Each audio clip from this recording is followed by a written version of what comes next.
Dito sa Papa Dudut Stories, ikaw ay hindi nag-iisa.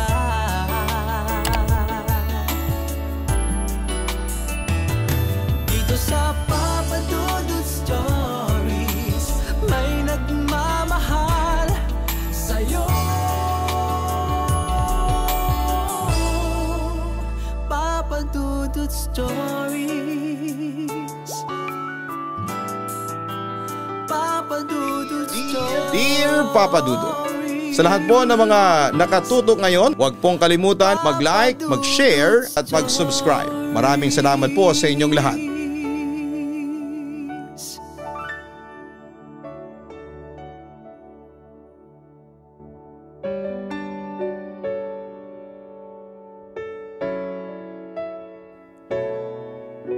Kapag tinuring tayo na kaibigan ng isang tao ay huwag natin itong i-taken for granted. Huwag din tayong magpapakakampante na up to the point na umabot na tayo sa pagiging mapagsamantala. Dahil ang pagkakaroon ng isang maasahang kaibigan ay mayahalin tulad sa isang matinong karelasyon. Dear Papa Dudut, bago ko nga pala umpisahan ang kwentong ibabahagi ko sa inyong programa, na Papa Dudut Stories ay gusto ko munang bumati ng isang mapagpalang araw at gabi sa mga avid listeners ninyo. Kunin ko na rin po ang pagkakataon na ito para sabihin na malaking bagay sa akin na na-discover ko ang inyong YouTube channel at napakinggan ang mga istorya na tinatampok po ninyo. Panati ko kasi ako ng mga drama ninyo tapos ay nakita ko pa itong mga uploaded horror stories po ninyo. Kaya naman nagka-interes ako at pinakinggan ko na isa-isa. Ang masasabi ko lang ay labis po akong natutuwa. Natatakot at naaaliw kaya naman naisipan kong magbahagi rin ng sarili kong karanasan. Lahat naman siguro tayo ay mayroong natatanging karanasan na mga katatakutan sa buhay natin, hindi ba? At isa na nga po ako doon. Ang karanasan na tinutukoy ko ay nangyari bago pa lamang mag-pandemic. Pero hanggang ngayon ay hindi ko pa rin makalimutan. Minsan pag naiisip ko ngayon ay aaminin kong pinaninindigan pa rin po ako ng balahibo. At kahit na ilang taon na ang lumipas, nananatili pa rin yon sa isipan ko. Lalo na at malaking bahagi ng karanasan kong yon ay mula sa isang tao na labis kong pinapahalagahan. Pero bago ang lahat, ay kilalanin niyo muna ako sa pangalang Kylie. Papa Dudut, meron po akong matalik na kaibigan na itago na lang natin sa pangalang Lizelle. Magkaedad lamang kami at nagkakilala noong nasa second year high school. Naging mag-best friend kami ni Lizelle kasi nagja-jive talaga ang mga personality namin. Naisasama ko si Lizelle sa bahay namin noong nakatira pa kami ng aking pamilya sa Binangonan, Rizal. Sa kasalukuyan kasi nasa Maynila na ako ngayon dahil dito na ako nagtatrabaho. Kung ilalarawan ko si Lizelle ay masasabi ko na siya yung tipo ng babae na maganda talaga ang itsura. Sexy ang figura ng kanyang pangangatawan. Makinis at maputi ang kanyang balat na kumikintab-kintab pa pag nasisinaga ng araw. Lagi ring mabango ang amoy ni Lizelle. Naamoy ko kasi ang pabango niya sa tuwing magkasama kami. At namamangha ako dahil sabi niya ay mamahalin daw yon. Padala ng tiyahin niyang nasa Italy, Papa Dudut. Ako naman ay kontento na lamang sa cologne pero kung minsan ay wala na nga akong pabango dahil tinitipid ko lamang ang aking baon. Pero kapag nakakaipon ako ng pera mula sa baon na bigay ng mga magulang ko ay bumibili ako dahil laging sinasabi ni Lizelle na importanteng alagaan ko ang aking sarili. Dahil nagdadalaga na nga kami ng mga panahong yon. Masasabi ko na malaki ang naging impluwensya sa akin ni Lizelle dahil sa pagiging outgoing ng ugali niya. Expressive din siyang tao, Papa Dudut. Kayang-kaya niyang ipahayag at sabihin ang kanyang saloobin nang hindi nahihiya o iniisip ang mararamdaman ng ibang tao. Mahilig din siyang sumali si Lizelle sa mga club noong nasa high school kami.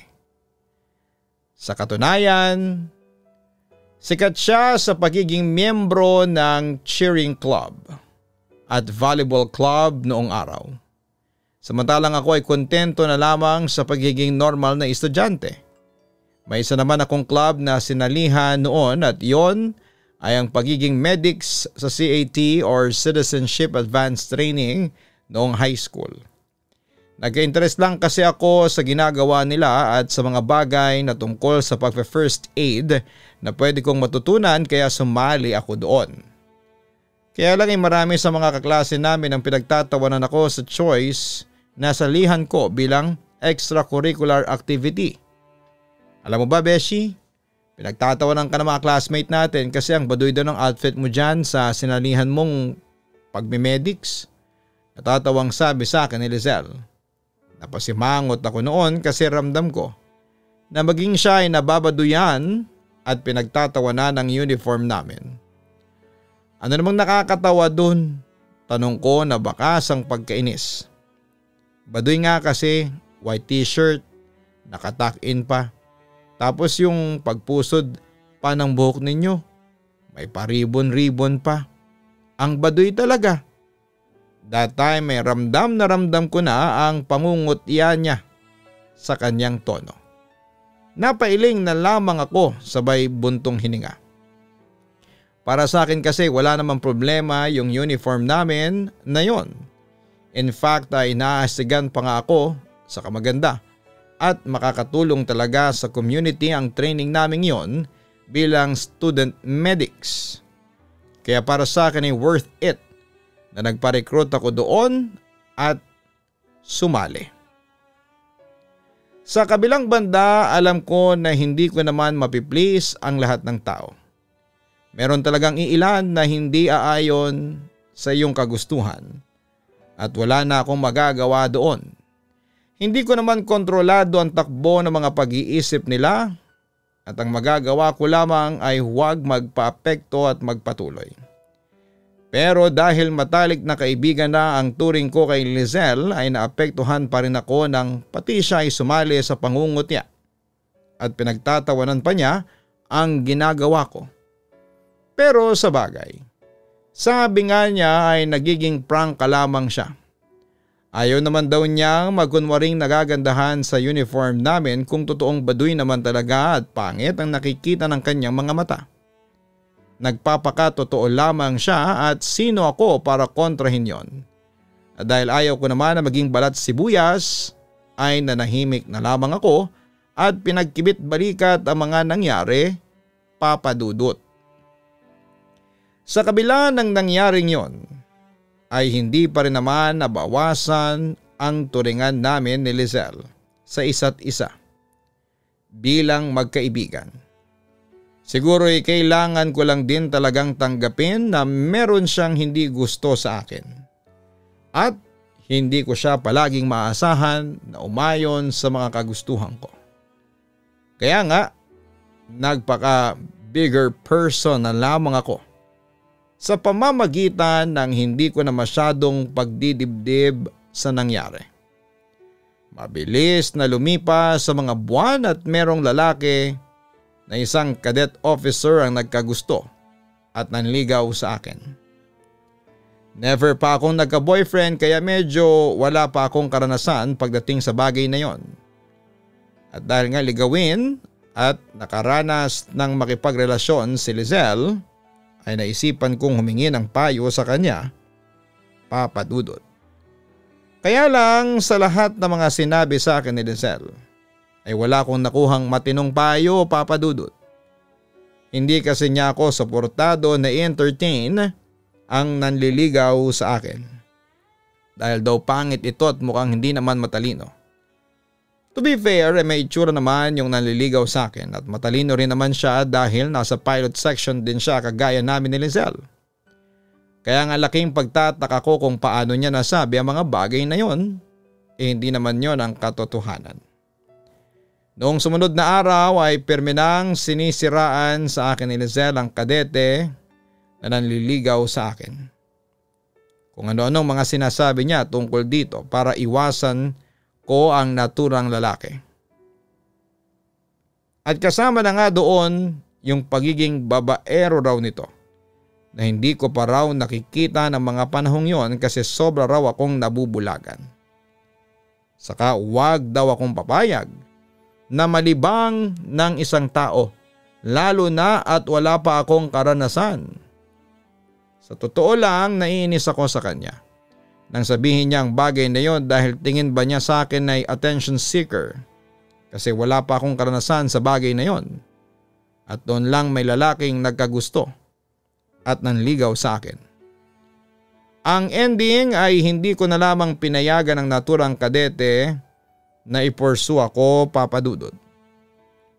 Aminado ako na naapektuhan ako ng husto sa mga negatibo at paninirang mga sinabi ni Lizelle sa kanya. Kaya naman kahit nagugustuhan ko na ang cadet officer ay sinantabi ko na ang nararamdaman ko. Saka naisip ko na baka pinoprotektahan lang din ako ni Lizelle sa posibleng masamang mangyari sa akin sakaling maging kami nga. That time ay sobrang laki ng tiwala ko sa matalik kong kaibigan kaya madali niya akong naimpluwensyahan. Bukod doon ay madalas ko ring ikonsidera ang mga suhestyon niya sa akin kasi pinagkakatiwalaan ko siya na para sa ikabubuti ko naman ang mga sinasabi niya sa akin dahil magkaibigan nga kami, Papa Dudut. Pero tingin ko ay nagkamali ako sa bagay na yon nang makaraan ng isang buwan ay gano'n na lamang ang gulat ko nang maging sila nung cadet officer na nagkagusto at nanligaw sa akin, Papa Dudut. Nakita ko kasi sila na sobrang sweet at magka-holding hands pa habang nagpa-PDA sa labas ng eskwelahan isang beses na pauwi ako. That time ay hindi kami sabay ni Lizelle dahil sabi niya ay meron pa siyang practice sa cheering squad kung saan siya miyembro. Ayun pala ay nagsinungaling siya sa akin dahil katatagpuin niya ang cadet officer na yon. Hindi ko alam ang mararamdaman ng mga panahong yon dahil naghahalo-halo na lamang ang mga pakiramdam sa loob ko. Papa Dudut, nandun yung gulat at sama ng loob pero hindi dahil naging sila. Kundi dahil bakit kailangan niya pang siraan sa akin yung tao upang hindi maging kami. Sana'y sinabi na lamang niya ng maayos sa akin ni Lizelle na gusto niya pala yung cadet officer nang sa ganon ay hindi ko na palalimin ang pagkakagusto ko rito at magpaubaya na lamang ako para sila ng dalawang magsama. Pero dahil in reality ay naging sila naman, siguro ay wala na rin akong magagawa doon kundi ang mag-move on. Papa Dudut, dumalang ang pag-uusap namin ni Lizelle dahil mas naging busy siya sa relationship nila ng cadet officer na nagkagusto at nanligaw sa akin. Hindi naman ako naglayo ng sarili ko sa kanya dahil siya ang naunang hindi mamansin sa akin. Aminin kong kinalungkot ko yon kasi hindi ko inaasahan na mas matimbang pala kay Lizelle ang pag-ibig niya sa boyfriend niya kesa sa akin na matalik niyang kaibigan. Pero correction lang, hindi naman ako demanding ng time niya at hindi na rin naman ako umasa na mag-e-explain siya sa akin kung paanong naging sila. Sirang-sira ang image ng lalaking yung sa akin sa mga sinabi niya. Kaya nga nagtaka ako kasi sobrang naging malayo ang loob sa akin ni Lizelle. Hindi ko tuloy naiwasang isipin na baka iniisip niya nga agawin ko ang boyfriend niya sa kanya. Bagay na wala naman sa bokabularyo ko, Papa Dudut. Nagpatuloy ang pagkakalayo ng loob namin ni Lizelle hanggang sa tuluyan na niya akong hindi pansinin. Kaya ang ginawa ko ay nag-focus na lamang ako sa pag-aaral, kaya nga naging valedictorian ako noong graduation namin. Malaking bagay yon sa akin dahil nabigyan ko ng malaking karangalan ng aking mga magulang, Papa Dudut. Pangarap kasi talaga nila na makatungtong ako sa entablado at makapag-speech dahil nakakuha ko ng karangalan. Kahit daw hindi mataas na karangalan ay okay na sila. Pero bilang anak na nakikita ang sakripisyo ng aking magulang ay kung mangangarap lang din naman ay tinaasan ko na. Hindi nagtagal ay inanunsyo na sa klase namin na ako ang valedictorian. Noong nalaman ni Lizelle na ako ang valedictorian sa klase namin ay kitang-kita ko talaga ang simangot ng kanyang pagmumukha, Papa Dudut. Hindi nagtagal ay nakarating sa kaalaman ko na siniraan ako ni Lizelle sa klase namin.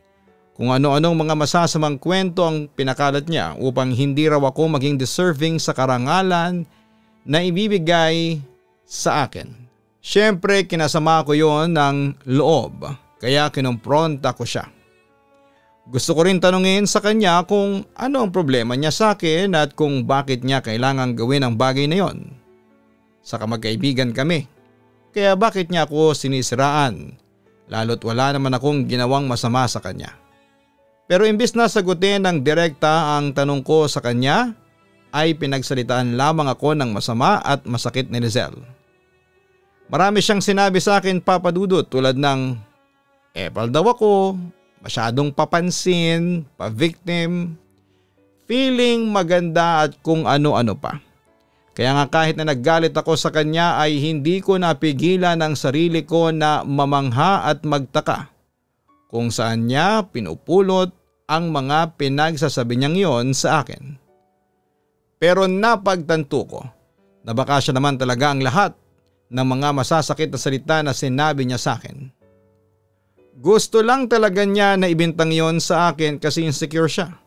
At unti-unti ko ngang napatunayan ang bagay na yon, Papa Dudut. Kaya sobra kong dismayado sa kaibigan kong si Lizelle.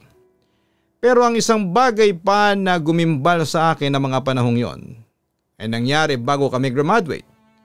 Isang araw ay hindi na lamang nakasipot sa practice namin si Lizelle dahil hindi siya nakapasok sa klase namin. Bilang kaibigan pa rin naman ang turing sa kanya kahit na ginawa na niya ako ng masama ay nag-worry ako sa kanya, Papa Dudut. Tapos yung sumunod na binalita sa amin ng advisor namin ang labis na talagang nagpatindig ng mga balahibo ko. Nalaman kasi namin ng araw na yon na wala na si Lizelle matapos niyang pumanaw nang mabagok siya sa tiles ng kanyang banyo. Sobrang kinilabutan kami kasi graduating na kami ng mga panahong yon. Sa katunayan ay ilang araw na nga lang at magmamarcha na kami sa entablado tapos ay nangyari pa sa kanya ang bagay na yon. At bilang kaibigan niya ay labis akong naapektuhan sa pagkamatay ni Lizelle, Papa Dudut. Kahit na masaya ako, dapat sa araw ng aming pagtatapos ay hindi pa rin naging buo at ganap ang aking kasiyahan. Nang malaman ko ang aksidenteng kinasangkutan niya. Masyado pa siyang bata para mamatay. Pagkatapos ng graduation namin ay sa burol agad ni Lizelle ang punta ko. Gusto ko kasi na makiramay sa kanyang pamilya at mabigyan man lang siya ng respeto kahit na sa mga huling sandaling yon. Habang nasa burol ako ni Lizelle ay kinuwento ng mama niya na problemado raw si Lizelle bago siya na aksidente. Siyempre nagtaka ko kung bakit at hindi naman pinagkait sa akin ng mama niya ang ibang detalye. Hindi ko na masyadong palalawigin pero ang pinakadahilan ay nabuntis daw ito ng boyfriend niya at gusto nang hiwalayan. Inamin din sa kanila ni Lizelle na sobra niyang mahal ang boyfriend niyang yon. Kaya ayaw niyang mawala ito sa kanya. Doon na ni Lizelle sinunod ang payo ng boyfriend niya na ipalaglag ang baby sa kanyang sinapupunan. Pagkatapos ay hindi pa rin daw nagbago ang ugali ng naturang lalaking iyon kasi lagi pa ring stress sa kanya si Lizelle. Dahilan para mag-develop ito ng depression. Hindi na raw kumakain si Lizelle hanggang sa mamayat ng husto at dapuan ng mga sakit. Kaya naging clumsy na rin po ito kumilos dahil wala na raw kalakas-lakas ang katawan nito tapos ay doon na nga nangyari ang naturang aksidente. Siyempre nung narinig ko yon ay nalungkot ako. kasi wala ako sa tabi ni Lizelle upang damayan siya. Pero hindi niyo rin naman ako masisisi na lumayo ang loob ko sa kanya. Dahil wala rin naman siyang pagsisisi na siniraan ako at tinuring na banta ng dahil sa isang lalaki, Papa Dudut. Fast forward, nakapagtapos na ako ng college at nakapagtrabaho. Nakakilala na rin ako ng lalaki na siyang mamahalin ko at pumayag na rin po akong maikasal sa kanya matapos niyang mag-propose sa akin. Ilang buwan pa lamang bago kami kasal ay kung ano-anong kababalaghan at katatakutan ang nararanasan ko, Papa Dudut. Sa maniwala kayo o sa hindi ay nandun yung madalas kong napapanaginipan si Lizelle. At kapag nakikita ko ang imahe ng mukha niya sa panaginip ko ay masasabi kong hindi siya masaya. Sa pinakaimportanteng bagay na mangyayari pa lamang sa buhay ko ng mga panahong yon. Nandun din yung isang beses ay sinakal niya ako sa aking panaginip para sumama na raw ako sa kanya sa kamatayan. Tandang-tanda ko pa. Nagising ako noong habol hininga at malakas ang kabog ng aking dibdib. In anxiety talaga ako ng husto na parabang ayaw ko nang matulog, Papa Dudut. Dahil sa palaging pagdalaw sa akin ni Lizelle sa panaginip at pananakot niya ay ikinuwento ko sa mapapangasawa ko ang pinagdaraanan ko. Maging siya ay nag-alala ng husto lalo pa't hindi tao kundi espiritu ang kalaban namin. Naisip nga niya na baka naiinggit si Lizelle kasi kakasal na ako kaya napabalik ito sa lupa mula sa impyerno. Siyempre sinaway ko ang mapapangasawa ko noon at sinabihan kong huwag siyang magsalita ng ganong bagay tungkol sa dati kong kaibigan. Ngunit kung tutusin ay mukha namang may tinutumbok ang paliwanag niya. Papa Dudut, habang lumalapit ang araw ng kasal namin ay mas dumadalas ang pagpaparamdam sa akin ni Lizelle. At sa bawat pagpaparamdam na yon ay nagiging bayolente siya. Kaya nga nag-decide na kami ng fiancé ko na magpunta na sa pari upang madasalan ako nang sa ganon ay layuan na ako ng espiritu ni Lizelle. Akala namin ay okay na dahil ilang araw din akong nakakaramdam ng kapayapaan at katahimikan.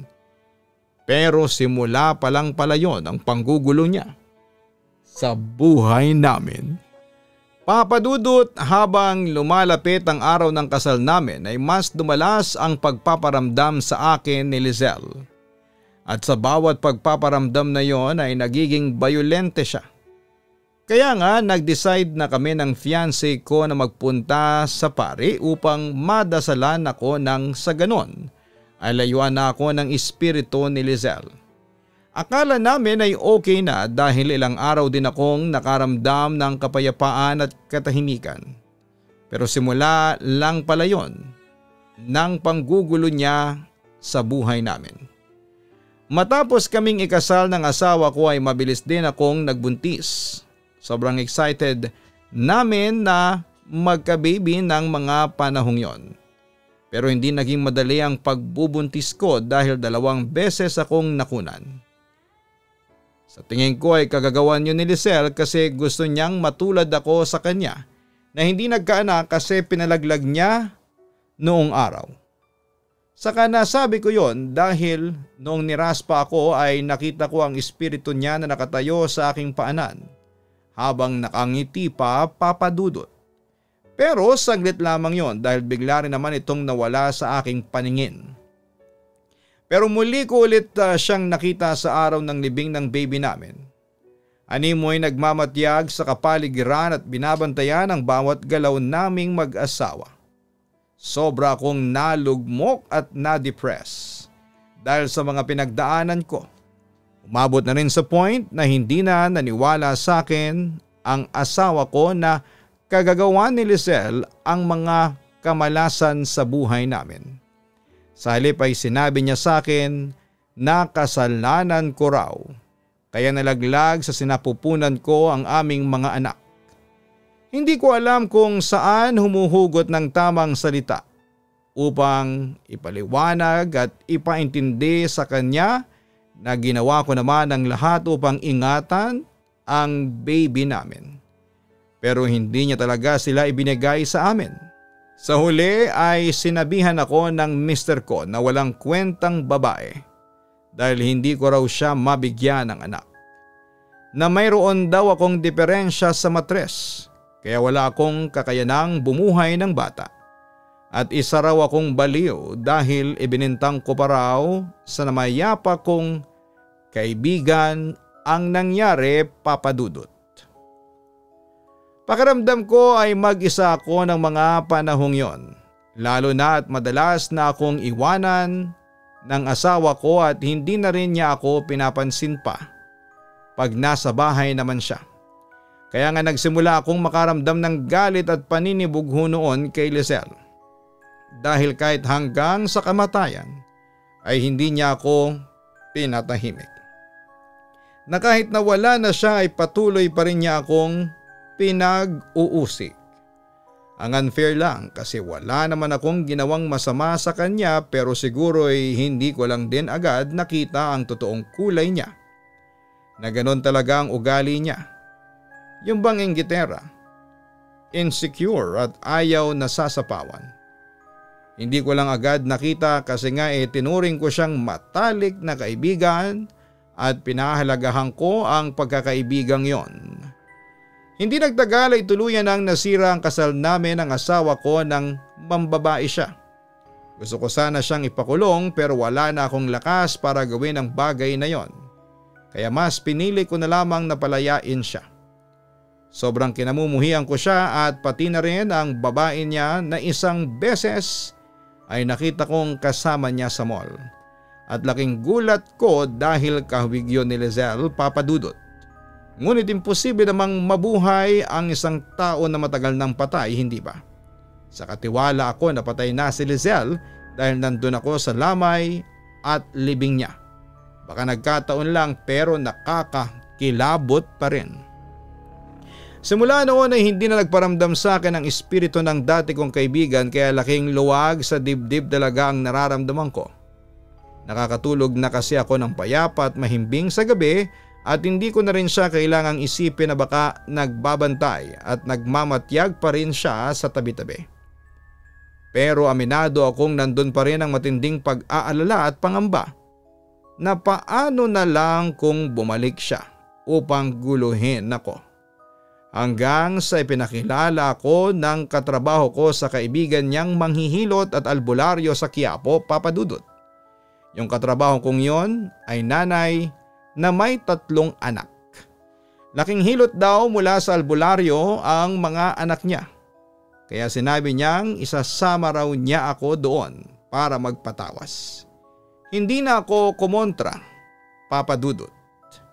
Kahit na hindi ako mapaniwalain sa albularyo. At nung tinawas na nga niya ako ay sinabi niyang merong babae na inilalarawan niyang kamukha at kagaya ni Lizelle ang palaging sumusunod sa akin. Kinilabutan talaga ako ng gusto nang marinig ko yon sa kanya kasi totoo naman na hindi na ako nilubayan ng babaeng yon kahit hanggang sa kamatayan, Papa Dudut. Sinabi rin ng albularyong ito na may malaking inggit daw sa puso para sa akin si Lizelle dahil kahit nasa kanya na ang lahat ay hindi pa rin siya kontento. Kumbaga ay hindi siya masaya dahil sa dalas niyang silipin ng iba. Kaya naman gano'n na lamang ang paninirang puri na ginawa niya sa akin noong nabubuhay siya. Marami rin daw kinaiinggitan si Lizelle sa akin na gusto niyang makuha. At yon ay ang lalaking na-involved sa akin, Papa Dudut. Boy crazy daw si Lizelle, bagay na 2 beses ko nang napatunayan.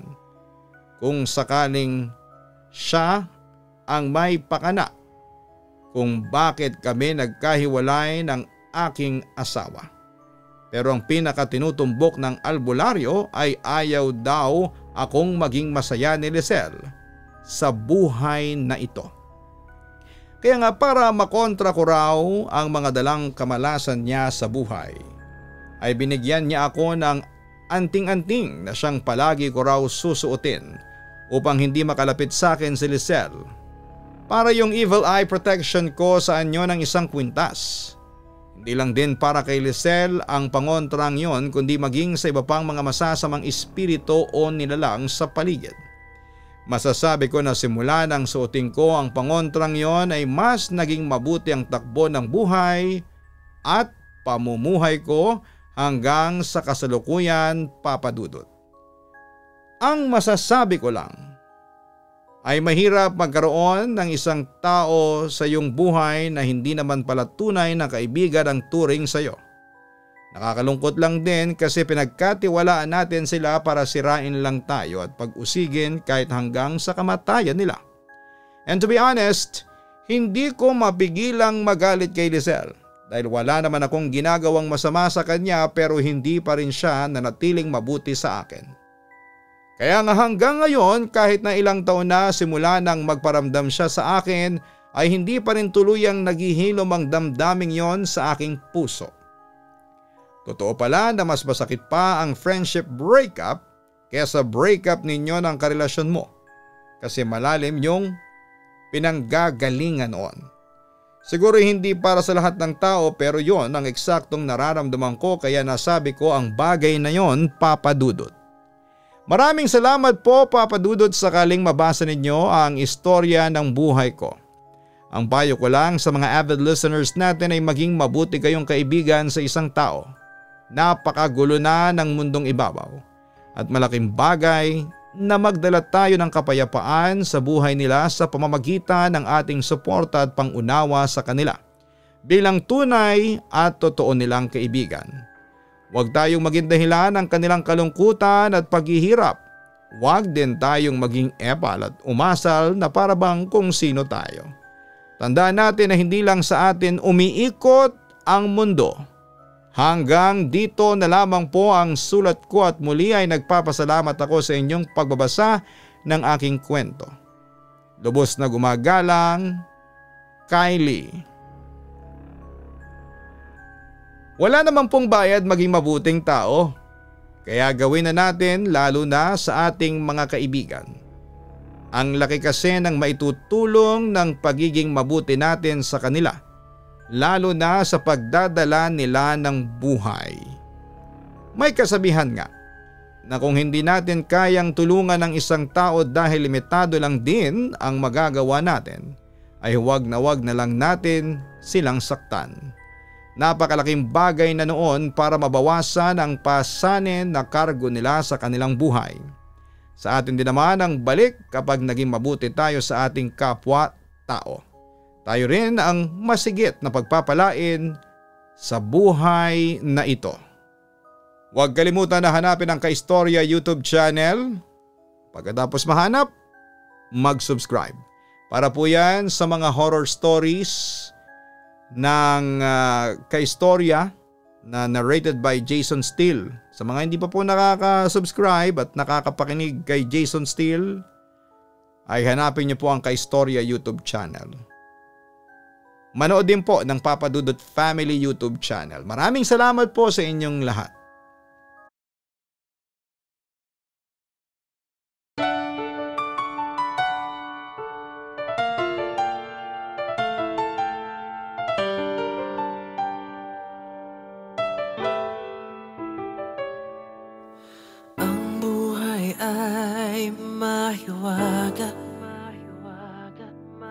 Laging may lungkot at saya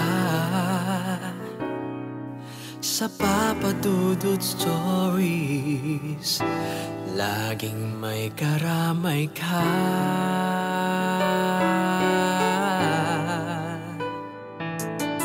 Mga problemang kay bigat, dito ay pakikinggan ka. Sa Papa Dudut Stories, kami ay iyong kasama. Dito sa Papa Dudut Stories, ikaw ay hindi nag-iisa.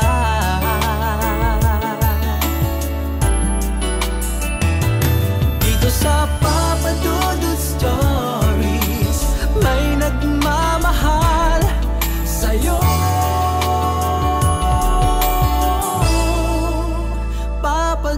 Dudut Stories.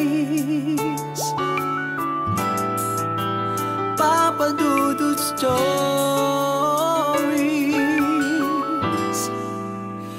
Papa Dudut Stories.